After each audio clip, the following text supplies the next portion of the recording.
Today, the world population is approximately 6 billion, and about 20 to 25% of the world population are Muslim. About 1.3 to 1.5 billion Muslims are there in the world.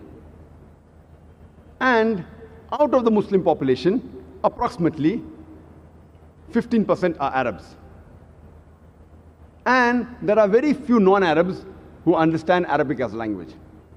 So amongst the Muslim population, more than 80% of the Muslims, they don't understand Arabic as a language. When a human being is born, he does not know any language. The child, he initially learns the mother tongue so that he can converse with the family members. Later on, he may learn the language of the society so that he could communicate with the people around him. He may learn the language in which he is educated. Almost all the human beings, they at least know 2 or 3 different languages. Some know 3 to 5 languages. Some are linguists. But most of the human beings, almost all, they at least know 2 to 3 different languages. Isn't it a requirement that we should know the language in which our Creator Allah subhanahu wa ta'ala has revealed His last and final message, the glorious Quran?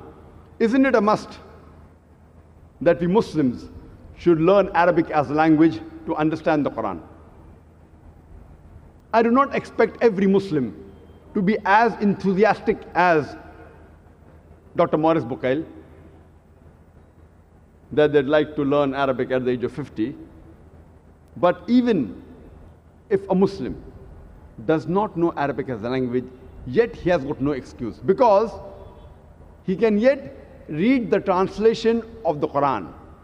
And Alhamdulillah, the Quran has been translated into most of the major languages of the world. Even though I agree that no translation is 100% perfect, because a translation is a human handiwork.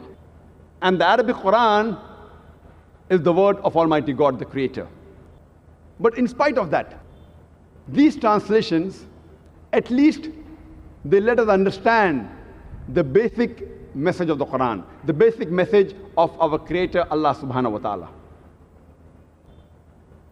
You read the Quran, if you don't know Arabic, read the Quran in the language you understand. If you understand English, read it in English, the language you understand the best. If you understand Urdu, read it in Urdu. If you understand Hindi, read it in Hindi. If you understand French, read it in French. If you understand German, read it in German. Read it in the language you understand, irrespective whether you read the English translation, the Urdu translation, the Hindi translation, the French translation, or German translation. At least read the translation of the glorious Quran so that you can understand the message of your Creator.